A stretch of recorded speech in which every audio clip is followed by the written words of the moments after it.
Just a warning, this episode contains topics and/or language that could be heavy or triggering and may not be suitable for all audiences. Listener discretion is advised.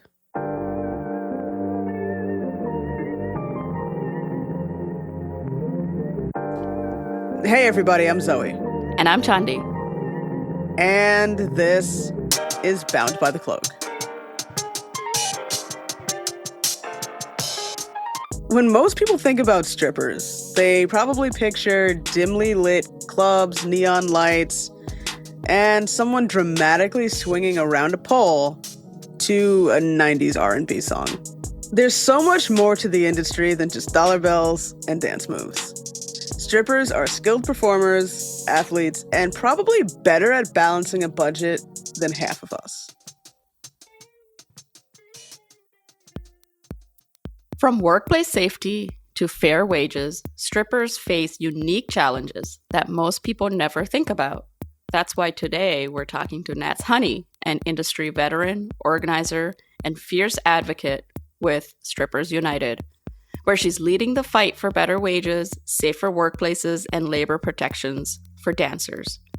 With years of firsthand experience, NatsHoney knows exactly what it takes to navigate this industry and what needs to change. Let's get into the realities of stripping, how dancers are organizing, and why advocating for their rights matters.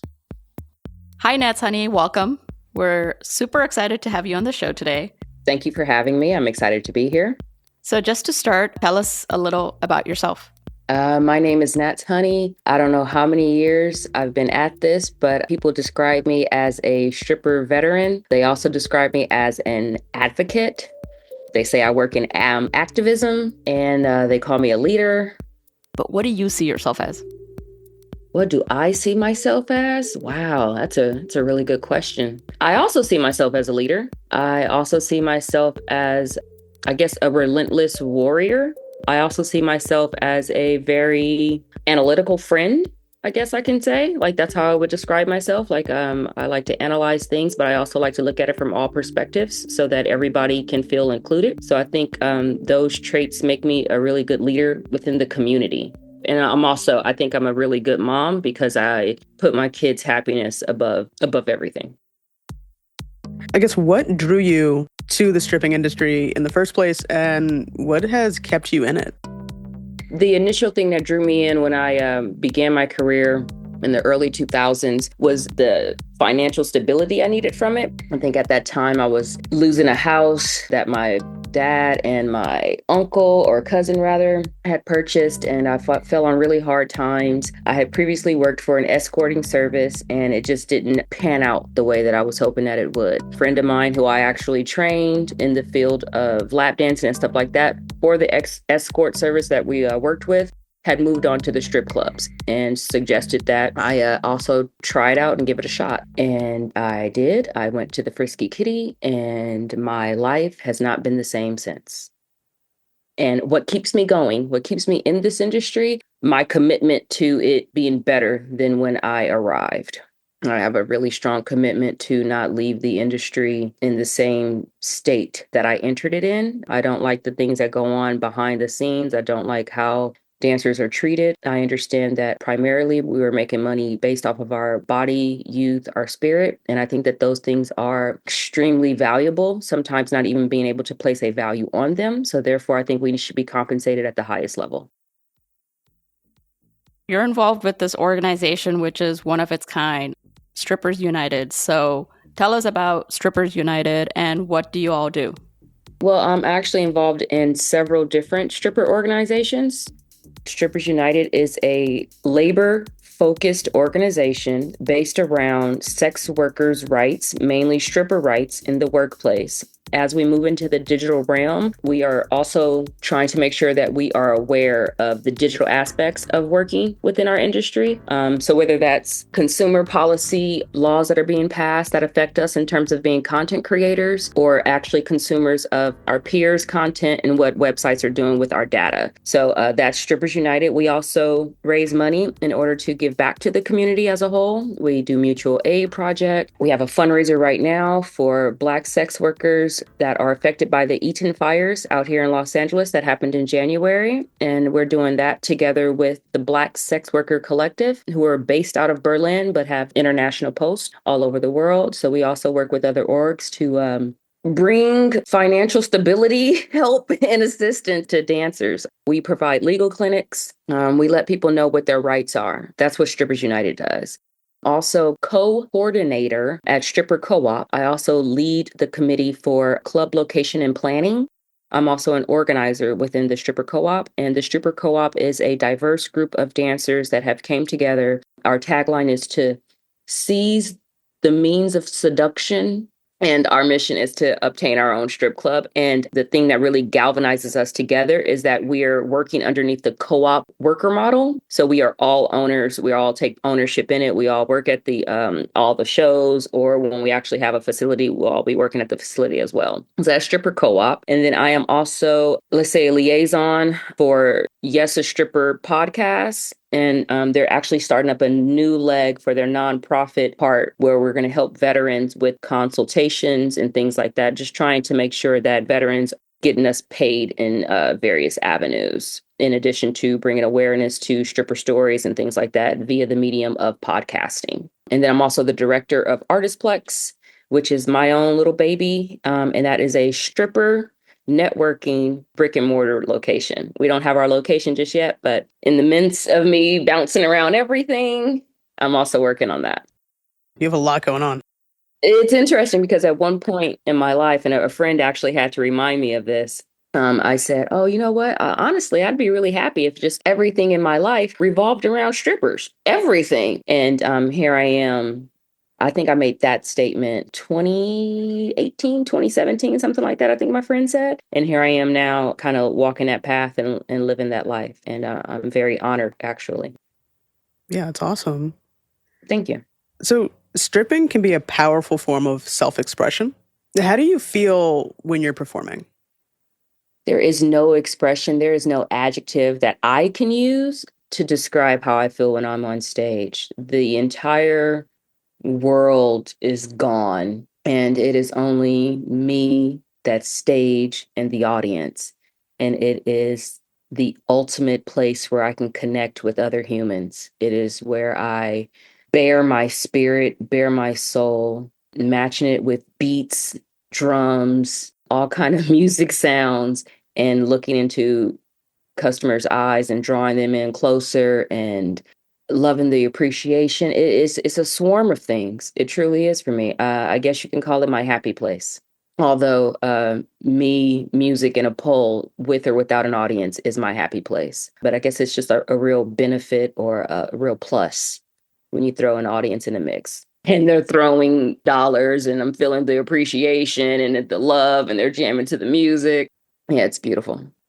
Kind of seems like you're calling in a way. This is what you really like to do.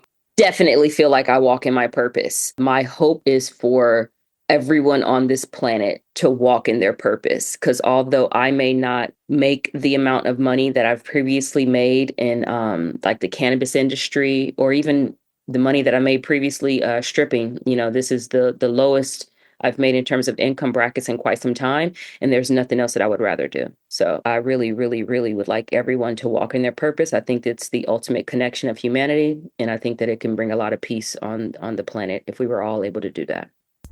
And I think it's really great that we're talking to you, who is a veteran. Tell us, what are the different types of strip clubs? They have different vibes. And what kind of clubs have you worked at? I've worked at all of them. Okay, so let's just go with California. I really know our landscape really well, although I'm pretty sure you can mirror this at most other clubs, although the Georgia setup is completely different from Texas. Texas is completely different from Arizona. Arizona is completely different from California. In California, you'll find nude clubs. So that's no alcohol, and you are pretty much required to strip down to nudity, providing that there is money on the stage when you are a nude performer. We have bikini bars, which is usually full alcohol, and then boobs covered, and at least 2 or 3 inches of your bottom covering your butt. So it's like, really thick G-string line or mini short, something like that. And then we have topless establishments as well. And of course, in a topless establishment, you're taking your top off. And usually those tend to only sell beer and wine. So we have our legal framework is really set up where if you're selling booze, you can't do this. If you're selling beer and wine, you can't do this. And if you want your dancers to get fully naked, you can't do any of that. And that's out here in California. However, when you go to other states, some places have it where it's like there is no nudity and everybody is selling alcohol. Or you'll go to some states and there is nudity and there's alcohol. But that's not the case for California. And then we also used to have peep shows, but we don't really have those anymore. A lot of the peep shows that I know about, actually, the only one that I knew about, I believe, is closed. So you have your choices of where you would like to go. And then if it comes to like what kind of customer you are or what kind of clientele you would like to have, that kind of comes down to the location's reputation. So that's a whole nother kit and caboodle within itself. Are there any like specific names for the types of establishments? Like I noticed like in New York City, a lot of things seem to be called like cabarets. Yeah, we don't really use that word out here. And it's interesting to say that because we've had a couple of places that have tried to like use the name cabaret. And I do not think that they last very long. Just based on me, like seeing I pay attention to the industry, always have. Like if there's newspapers, pamphlets, I'm paying attention to the new clubs that are opening, the clubs that are closing. Like I always try to pay attention to things like that. And I think that we've had one place that was called Cabaret something or another, and it lasted for a few years. That word doesn't really stick around these parts. We're usually a gentleman's club and bars, primarily what it is. And usually the gentlemen's clubs are the nude establishments and the bars are like, let's go have a drink and talk to some strippers. Yeah, that seems to be similar in New Jersey, the way California is. I just happened to notice New York City. It was like I feel like for some reason maybe they can't. I might have to look this up, but maybe they can't call it specific things. I don't know. That would be interesting to know if that was the reason why, because it seems like the word cabaret, I believe, is just a music establishment with entertainers on stage giving a sensual or provocative performance. That totally works. Out here, I just think that we really dive into the strip aspect of it. Not necessarily not stripping and dancing and being like performative. It's like, no, you're going to strip and you're going to perform. You're going to bring a show. Like we really try to highlight or exemplify the stripping part of it. It's not something that we run away from. Do you get to choose your music? You know what I mean? Like, how is that kind of, do you have like a specific way that you dance to like, specific music?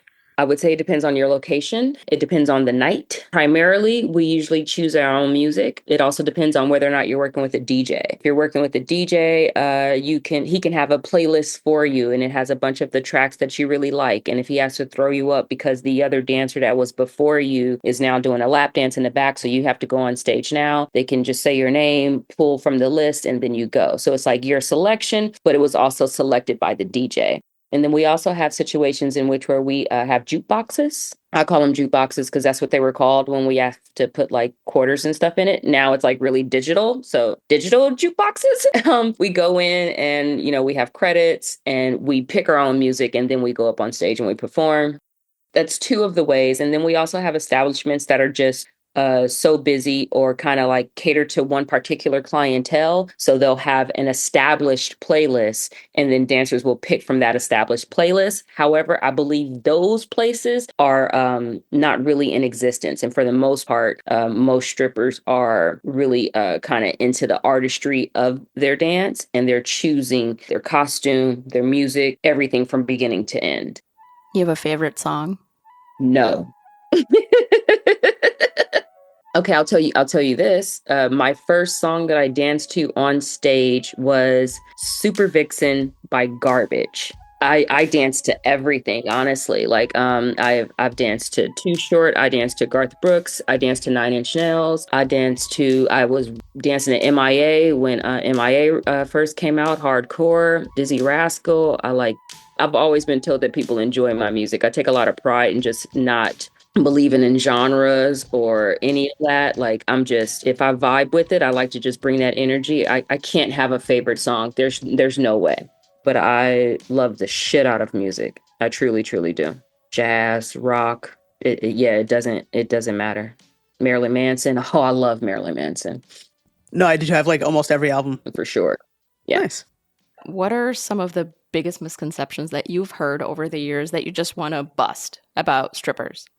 Honestly, it's only one. And this is what I heard a lot before like Strippers United came around or other entities, or really before we started moving in a united front the way we are. And that's that we cannot move in a united front, that strippers can't come together, that we can't do this. The word can't being associated with stripper in a sentence. Don't tell me I can't do something. Do not do that, especially something that is beautiful and harmonious.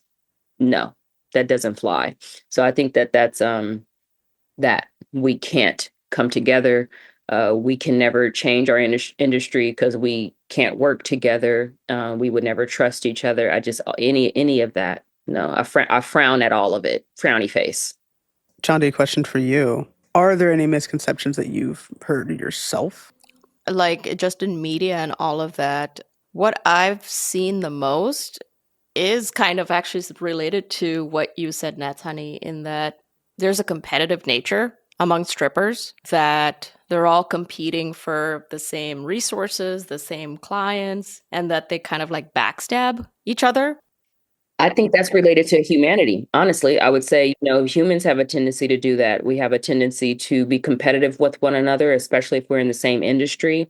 And then you put us in the same building and we're, trying to get the same dollar, and there will be some competitiveness. However, I think that a lot of that comes from management in terms of, which dancer is making the most money for the club, and them trying to, in an attempt to make more money for the club, they make the dancers compete against each other. Oh, well, April has 20 dances right now and you only have 12. That guy right there, he might give you 10. You know what I mean? And maybe that guy is already sitting with another performer.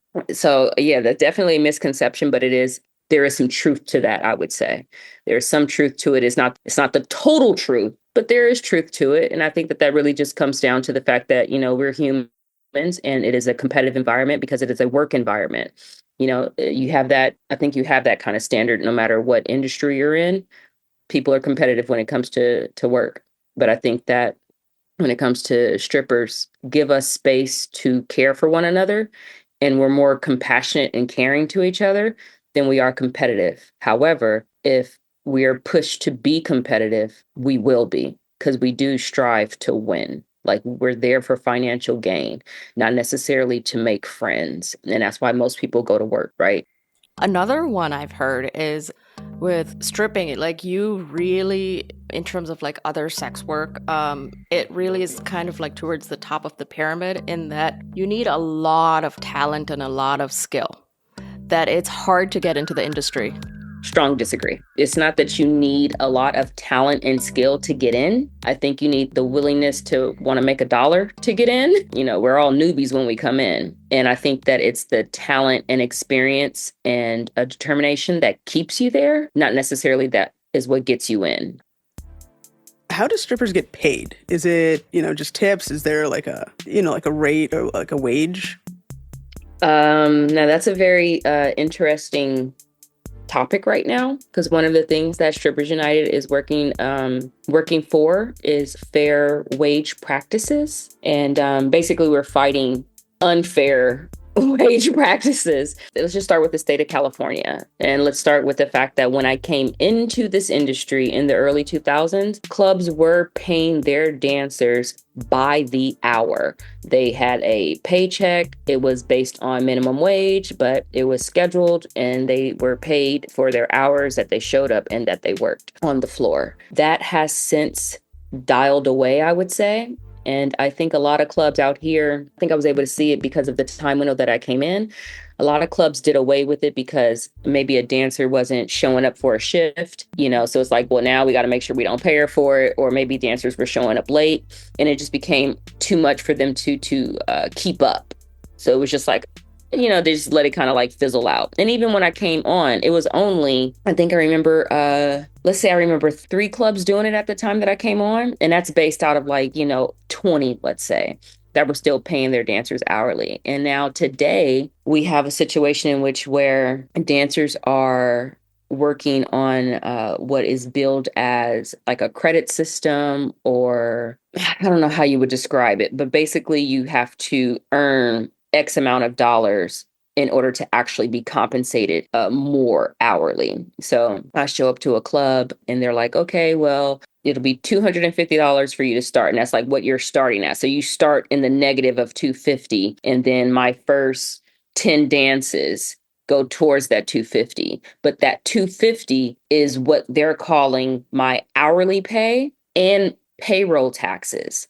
So usually what an entity would pay for having an employee, they're actually having the employee pay themselves, which I'm not a law student, but I have had businesses, and my accountant told me I had to pay those bills. And it wasn't on my employees to pay their own payroll taxes, pay their own wages. That's fucking crazy. But that's kind of what we're up against right now. And I think that's just because a lot of state regulators, city regulators have turned a blind eye to our industry. They're not necessarily paying attention to the workers or even what the workers are saying. We're dealing with that, I would say. So when you say, how are we getting paid? It's all over the place right now. There's some places are billing at 250 as if it's a stage fee. You might be lucky to find a place that's like, we're working on the independent contractor basis. It's a $30 stage fee, but you're not getting hourly. And then you have some establishments, actually, I can't name of any, but I'm pretty sure, just because I like to have hopes. You have some establishments that are paying the dancers their minimum wage hourly, and they're clocking in and clocking out. I really hope that exists. I really hope that I'm not giving props to a club that really doesn't exist, but I have faith.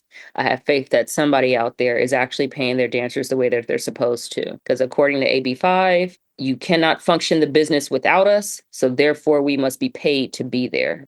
And what is AB5? Oh my gosh. Okay, so AB5 is a law that came down that pretty much gives a prong test, and it is 3 questions that an entity must ask themselves in order to determine whether or not an employee is an employee or an independent contractor.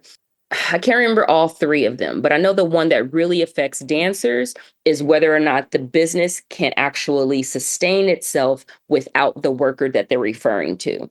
And from what I understand, if you have a bar and it is relying on entertainment, then it's not just the alcohol that people are coming for, but they're coming for the entertainment, because you can just go to a bar that doesn't have the entertainment. I think, and that might be the 3rd prong in the ABC test. Most places, or I guess all places, only want to, even if the stripper is full-time, they will not give that person a full-time wage, full-time benefits. It's always going to be a contractor role. I mean, that would work more in the club's favor, right? That's money that they wouldn't necessarily have to pay out. That's them saving money and all of that. I like to think that some are still doing it by the books, and I think that in some states you do have clubs that are paying the dancers correctly, but then you also have situations in which, where, let's just put it this way, there hasn't been a case brought forth to the legal framework, the judge's circle, and dancers not win in terms of being misclassified. Anytime dancers have gathered together, either solo or in a united front, and have sued their club based on misclassification of employee status, they have always won. Always won. And that is because what? We are, in fact, employees. I don't think, most people don't even think about this. They really don't. They have no idea. If it doesn't concern you, why should you think about it? That's kind of like what it is, right? So we are here to make people aware of what's going on. We're here so that we can form ally bridges, so that others are shouting from the rooftops right alongside us. It's not just us. And we're, talking to you lovely people. But now everyone out there can hear what our plight is and what we're up against. Spreading the word is important. Many people also don't realize the labor that's involved in stripping. So what's one thing about the job that people might be surprised by? How much we pay to actually work. Shoes, makeup, hair, nails, costumes, travel expenses, licensing in some states. I don't think people really take into account how much it actually costs to be a dancer, to be a performer. They think that, oh, there's a misconception that we're all like rolling in dough and we all have really lavish lifestyles. And some of us do, but I think that, a lot of us are fighting for whatever we have. People don't really, they're not hip to that part. But that's also, behind the scenes. Yeah. Cost. That's what I would say. Most people don't know the cost. Yeah, because like I think like when I was younger, I had this idea that like, but there was this like communal like closet of like attire that like costumes and shoes and whatever else. I'm like, oh, of course, like wigs, and they just they all just share and they just pick whatever they want for the night. Honestly, I kind of think that that's good. Like maybe we could build off that. I'm going to actually take that idea and I'm going to see how we can make that work in a very sanitized way. I actually really like that. If there was like a closet, at the strip club, there's a closet and it's just like, oh, maybe we all have our own different shoes because I'm not sharing anybody else's sweaty shoes. That's true. Robes or I don't know, wraps. I really like where you're going with that. I think I'm going to try to run with that some kind of way. I'm going to run with that. We were talking about, living the lavish life, but also your expenses are pretty high. I didn't even realize travel. That's not necessarily, and that's air travel, gas, any and all of it. Now, mind you, you get a really good accountant and all of that is, tax write-off because it's associated with your job. And if you're filed correctly, there's no supportive framework that actually teaches or instructs dancers to do that, to set it up that way. It's really just kind of like a free-for-all. Lucky for me, I kind of came into it already knowing understanding taxes and how I needed to present myself because of my prior work in other fields of the industry. I mean, speaking about the labor and everything, it seems like being fit and in shape is super important because it's such a physical job. So what is your workout routine like? My workout routine, I pole at least 3 days a week. So I train and this isn't necessarily training to be on stage. Like I call it training because I'm pushing myself to always express physically with music, whether there's an audience or not. So that's like me. It's like self-care and training for me. But I train 2, 4, 6 hours a week, not including drive time. That's just including I actually arrive at the studio and I have 2 hours to jam out and then there's that. But I also don't believe that you have to have a quote unquote excellent body or something like that in order to dance. Like I myself, I think I'm in pretty good shape. Like my upper body is really, really strong, but my core is not as strong as it used to be. But I can still battle with the best of them. There are dancers that are much larger than me that are freaking gorgeous. And, they're pulling in money too. You know what I mean? It's not always about the perfection of the body and more about showcasing the spirit. We have disabled dancers. I don't think it's a one size fits all kind of thing. I think some people have this idea that, strippers are sort of maybe possibly disconnected from family members because maybe family doesn't like it or agree and all this kind of stuff. But from everybody that I've ever spoken to that is a stripper, they have pretty supportive families and they have families of their own. Some are married, they're in normal relationships, I guess. What has been your experience and just maybe the people that you kind of know as well that are in the industry?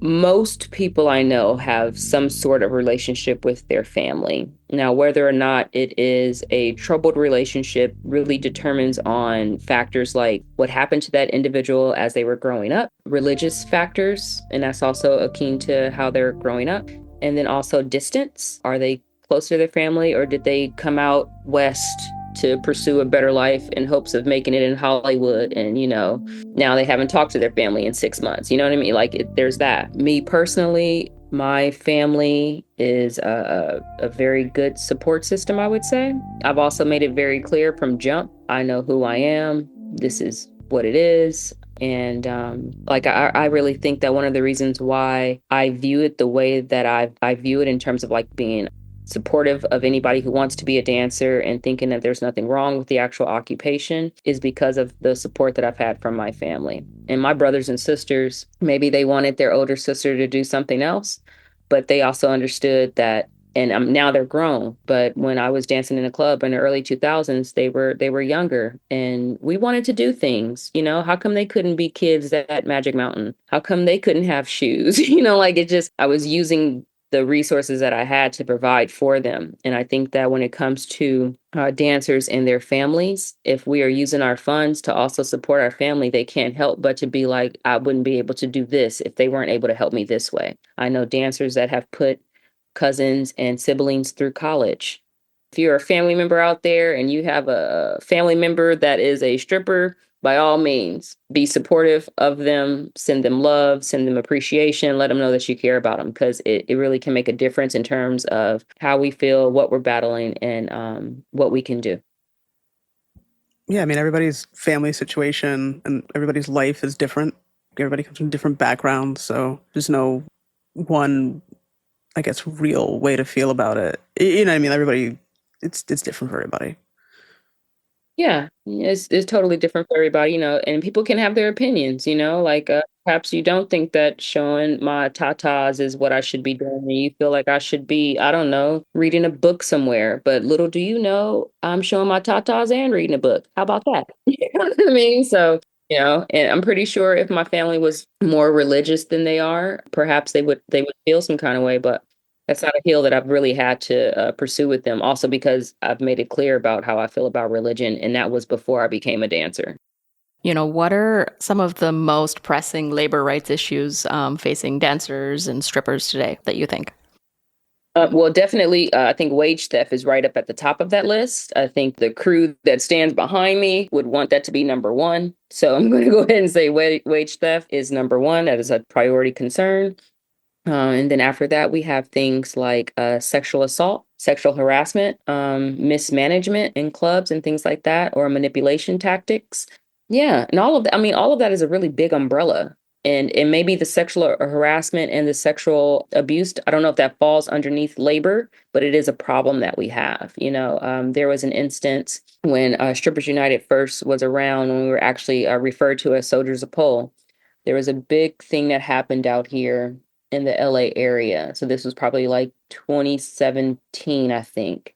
There was a dancer who was slipped like a Mickey in their drink or something like that while they were working. And now, mind you, it wasn't like a one-time thing that's only happened at this one particular club or anything like that. That happens in clubs. People try to take advantage of us that way. But this particular instance, I don't remember all of it, but I remember that there was a billboard. I'm not sure how the dancer did it. I don't know how they came together, but there was a billboard placed in West LA that was bringing attention to what happened. That's a huge concern, right? Nobody wants to be at work and then, you're getting slipped Mickeys or whatever mixed cocktail you're dropping into somebody's drink and then trying to, do things with them, rape them later. Like things can get really ugly really quickly. And I think it's mainly because people are looking away and no one's paying attention to the cries that we have when we're saying like we don't deserve to be treated this way. The reply back is, well, you should have known what you were getting into with this particular industry. And I just don't feel like anybody is signing up to be a victim of abuse, no matter what situation you're putting yourself into. I think Strippers United, from what you've mentioned, you're a strong voice for all, just the whole community, educating the public about the industry and what needs to be done, because it seems like it has evolved and hopefully for the better because of organizations like you all. Any other challenges you think that kind of comes up that you think people need to know more about the industry?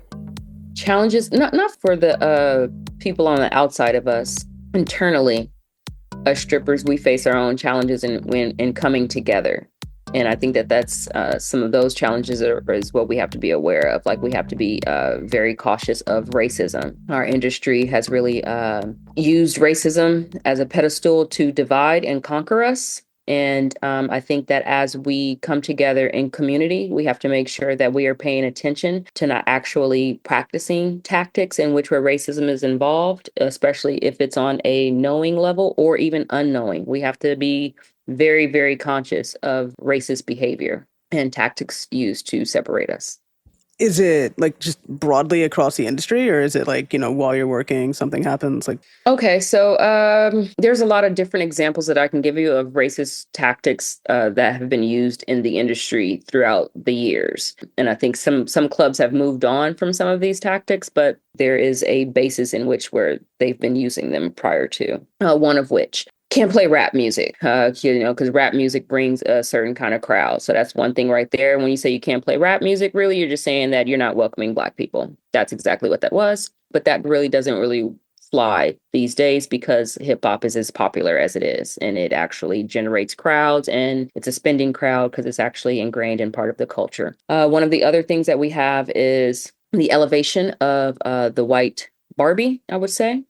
So she's blonde, boobs. At this point, they look like they're natural. Maybe they are, maybe they aren't. Blonde hair, and she's thin, picture perfect kind of thing, and just elevating that as it being the only look of dancers, or being like the look that we all need to ascend to in a way.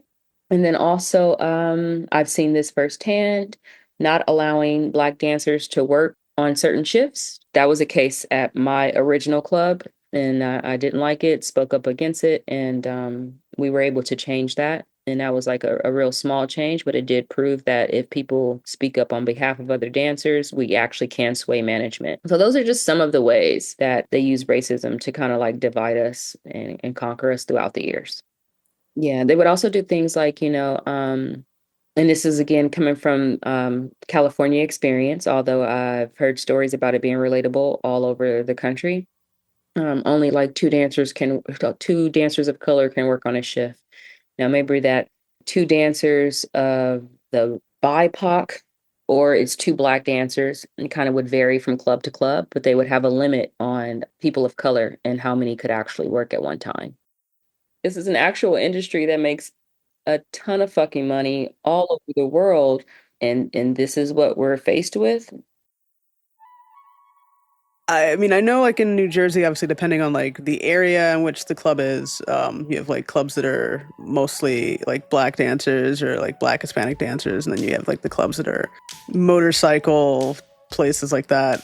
I guess, is it really kind of separated like that, even in California? Is that just like an everywhere kind of thing? I think that was a real big thing out here a few years ago. We did have the last club I worked at. It was known for being a motorcycle, like the bikers would hang out there. Reasons why I didn't work there when it was really popular, banging or years before. I'm like, oh, if I can do it at a biker club, like what the hell? So it's like that wasn't really my jam. And then we did have clubs where they were like based in South LA, and they were predominantly what they referred to, I think they referred to them as urban clubs at the time. And they primarily hired only Black dancers, Latino dancers, things of that nature, because that's what the demographic kind of fit and what they wanted. But I'm pretty sure that they would allow white chicks to work too. Like, I don't really know establishments where they're like denying the blonde chicks to come in at all whatsoever. In today's market, at least out here in LA, we're so diverse and we're all over the place, and dancers are all over the place. And you'll have a situation where the bikers are hanging out with the rappers now. Like, it's a big giant blending pot. So there's not really a separation when it comes to strip clubs. I don't see how a strip club can make money in today's climate, having only catering to a small group of demographic. You have to be able to cater to everyone, which is one of the reasons why I think that they allow for hip hop music to be played. If you're not catering to everyone, then you're losing out on money. And as dancers, we know that. I'm not going to walk up to the guy that gives everybody, $5 that day, even if it's just my five. If it's just only $5, if I don't walk up to him and say hi and, give him the hug, then I'm not going to get my $5 later on. Like, why am I going to miss out on that? Like, maybe I do think that he smells weird, or, maybe his breath does get on my fucking nerves, or I hate that fucking shirt that he wears all the time, or Jesus, put on more pants, not just nylon pants. You might have that, but if you're not catering to everyone, you're going to be missing out on money. Getting back to Strippers United, we kind of talked about your journey a little bit, but how did you get involved with Strippers United specifically? It was actually the wage theft thing that really brought me in. So I have a really close friend that I've worked with in the pole dance community. for years. Like we were both strippers, and we came together with another stripper friend of ours at the time, and we started having pole competitions out here in LA, and we did that for like 10 years, and we were just, we made mad moves and did a lot of great, wonderful things in terms of really harnessing the stripper power and moving it together in the pole dancing collective front. And this particular individual was a part of a group called Soldiers of Pole. They were really adamant about like, we got to be treated better. We got to be treated better. And I was really on some like, look, I'm trying to get my own club. I'm trying to, I do want all of that to happen, but I feel like it has to, like, the only way for me to make a change is for me to have a place in which where I am acting on the changes that I want to make. That was my motive in it. And me and this individual, we were actually putting together a business plan at the time for our own club. And I went out to Las Vegas to attend a conference that is for strip club owners.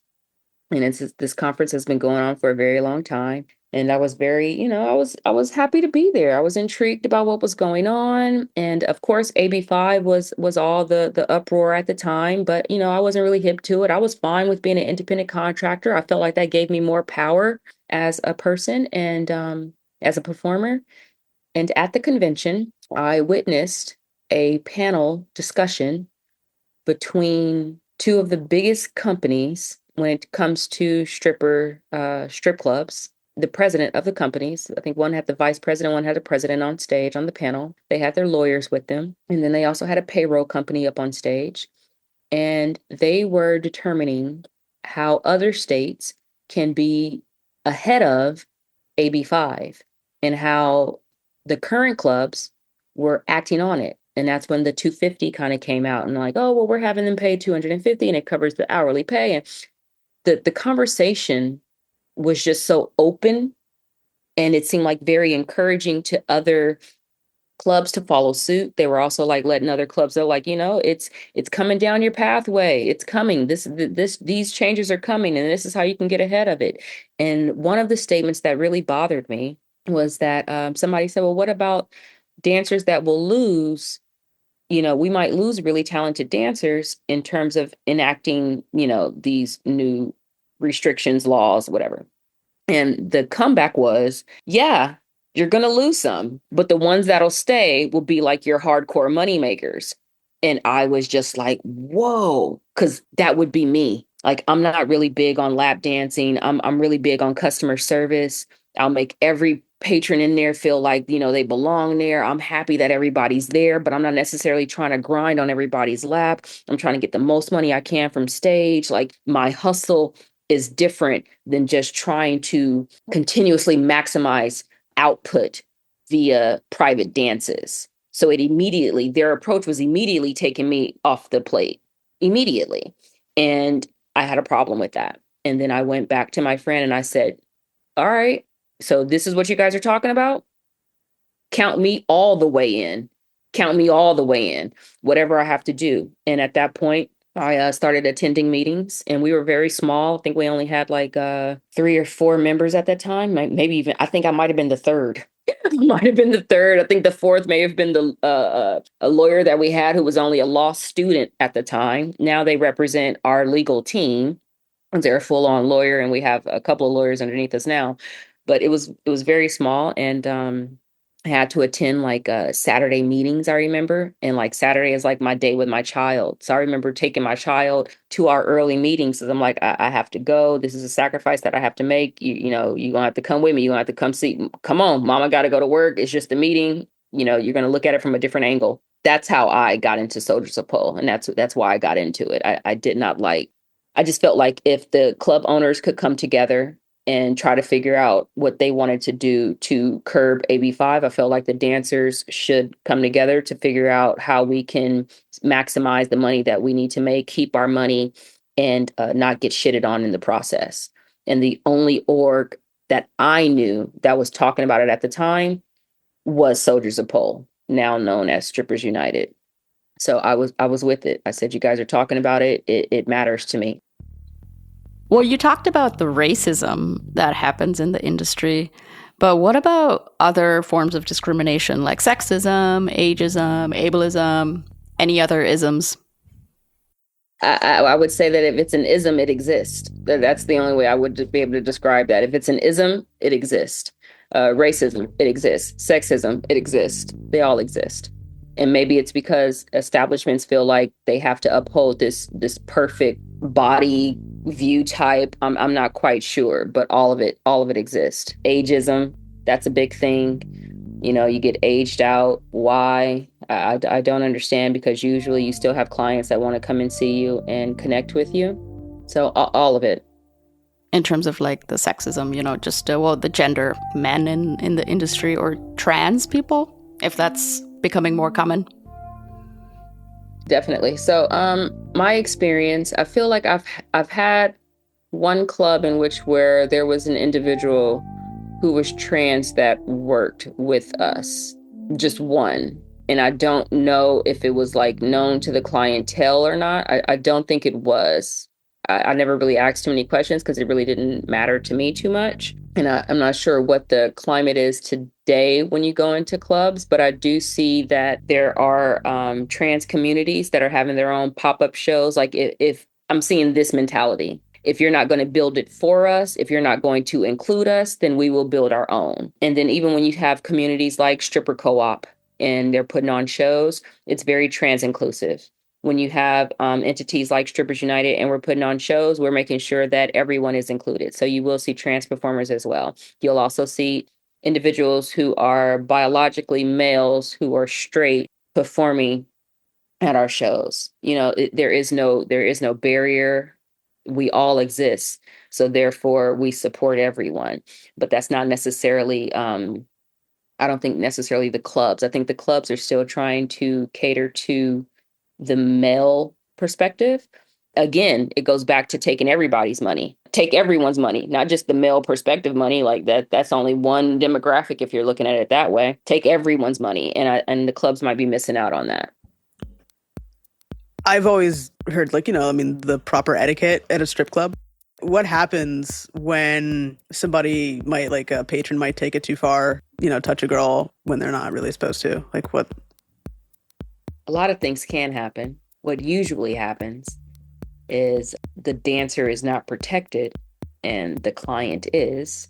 What we would like to happen in those instances is the customers to be removed at a dancer's request if they show disrespect or they're acting without consent, including physical touch and things of that nature. I myself has definitely had that happen to me a few times. Each time I was kind of able to control the situation to one degree or another. Like because of my experience in escort, I was trained how to keep their hands off of me. Like I was trained to do dances while actually having complete control of the person I'm dancing over. My hands on their wrist, whether I'm frontwards or backwards, but it doesn't feel like I'm like pinning them down, but I'm having complete control. Or having my legs situated where, you know, one knee could instantly knee them in the groin if I needed to, if something became out of place. However, I did have somebody, maybe they were just feeling really good and they were just in the zone. I don't know. But I was on stage performing and a beat must have came or something happened. And they felt like they just needed to throw a glass of water on me. That maybe it was just like the moment. I'm not sure. Maybe the cocaine just hit another level. I'm not quite sure. But I know I was not happy about it. And instead of hitting the clientele, I actually ended up throwing my shoe. And it stuck in the wall above the dressing room. You know, I can laugh about it now, but it was very traumatic when it happened. And, you know, I've had friends slap people in the faces because, you know, they're touching without consent. You know, some dancers are comfortable with it, but I think that still comes down to consent. We're all very different. And just because it works for one doesn't mean it works for all. Through the course of this conversation, we've talked about some of the things you'd like to see change over the next few years in the industry. Let's say in the next 5 years, what goals do you guys have? What do you think you'd like to see change in that amount of time? Oh, in 5 years, I plan for all of this shit to be on this, it's like flipped upside down. like we're halfway there. We're halfway there. And I don't want to share too much, because if you let everyone know what you're doing, then they can see you coming. And I prefer if some people don't see us coming. So let's just stick with wage theft. That's one of the things that we would like to flip. That's a known factor that we're fighting up against. And how we're going to do that, we're going to make sure that the law is on our side. Let's just say that. That's a really important one. We'll stay tuned about, whatever comes in the future. Right? Become an ally, do all of that. If you want to be in the know, you got to come all the way in. But other than that, yeah, it needs to be a surprise to those that don't support it. That way they can figure out how to serve their backhand as we're already served. I know you've been doing this for some time. So what's something that you've learned about yourself over the years that you never expected? I guess it all surprises me, every aspect of it. Because initially when I came into it, it was about making money. And then it was about the pride that I had while I was performing. And then it became about my fellow Black dancers that weren't allowed to work when I was allowed to work because my skin was lighter. Then it became about like, why are we being treated this way? And then I took a hiatus and joined another industry to kind of like understand the world outside of the world that I had been in. And then to come back and to know that things were worse, not better. Like, I guess that made me step into the position of leadership and trying to steer. So I think it's all surprising to me, but at the same time, it all seems very much like in alignment. So I guess I don't know. I guess the journey, how it's came to be, is the big surprise. The fact that when I was a younger dancer and I really just really, really, really, really, really wanted something like Strippers United that to exist, like, God, it'd be great if we had somebody that was speaking up on our behalf, or if we were all speaking up on our behalf, and how those were just thoughts. And now it's like in practice. I think that's probably the biggest surprise to me. Dreams do come true. The wildest ones, they do come true. How has your identity as a stripper evolved over the years? Well, now I'm a mom. Now I'm a mom. Before I was a young stripper, a young sex worker, and I wasn't a mother. And then I became a mother in my mid 30s, I believe, early 30s, something like that. I kind of forget. Don't hold me to it. My son gets mad about that all the time, but that's just me. But I think that being a mother, and I don't even know if it changed me as a stripper. It kind of like solidified it that much more. I already felt like it's okay for us to exist. It's okay for us to be who we are. We can choose this line of work. There is nothing wrong with us. It is not demoralizing. It's not dehumanizing. I didn't believe any of those factors. And then in the process of being a mother, and then finding myself in a situation in which where dancing was something that I had to go back to because my financial wasn't as secure as I thought it was when I made the decision to become a mom. So I made the decision to become a mom, knowing I had been a dancer, but I was in a situation in which where I had income that could support me and the child, felt good, and it was like the right time to do. But then I enter into a space in which where I don't have that stability. And I decide to go back to dancing for the extra income. And at that point, you have to not necessarily ask yourself, but I had to, and not even tell my own child, but it was more or less like I can exist. And just because I have a child now doesn't mean that I have to change my existence. And if I did change my existence, then I'm given into the fact that I shouldn't exist. And I just couldn't abide by that at all whatsoever. So I think that being a mother changed it for me, but it changed it for me in a very positive way. Yeah, it seems like your focus has been a little bit more on the advocacy and activism side as you got older. Yes, advocacy is definitely more ingrained in my approach to my profession, for sure. I do find a lot of pride in working to change the industry and working to provide for the community, and knowing that my son knows that there's another angle. It's not just about the performance aspect, but mommy is working all the way around for the better good. And I think that it also helps him to understand that individuals cannot control other individuals. Like, even if he didn't want me to do it, it's not something that he can control. This is my life, my choice, and it's my body, not his, to determine what to do. That might be a double-edged sword. The kid might come home with a tattoo one day and be like, well, I'm 19 and I can do what I want. It's my body. I'm not too sure. But for right now, he seems to be a pretty level-headed kid, and he seems to really respect the activism portion that I'm doing, and he supports his mother for sure. This is an industry that obviously everybody knows about. They just may not know all the details, which I think it's good for people to understand more about the industry, especially, if somebody does patronize a club or knows somebody personally, like, to understand the issues that are being faced right now. And thank you for bringing awareness to it. I appreciate that. Thank you. Thank you for having me, you guys. Yeah, thank you so much for joining us. We really appreciate it as well. Thank you. We'd like to thank NatsHoney for being on the show and for the important work she's doing with Strippers United. If you want to learn more or support their mission, check out strippersunited.org. We'll have a link to it in the episode show notes.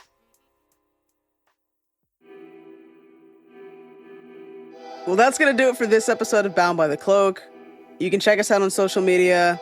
We're on Instagram, TikTok, Threads, and Twitter or X or whatever it's called. Be sure to like, follow, subscribe. And you can find us wherever you get your podcasts. As we always say, we're everywhere. We'll be back in 2 weeks with a brand new episode. Thanks for listening. Until then.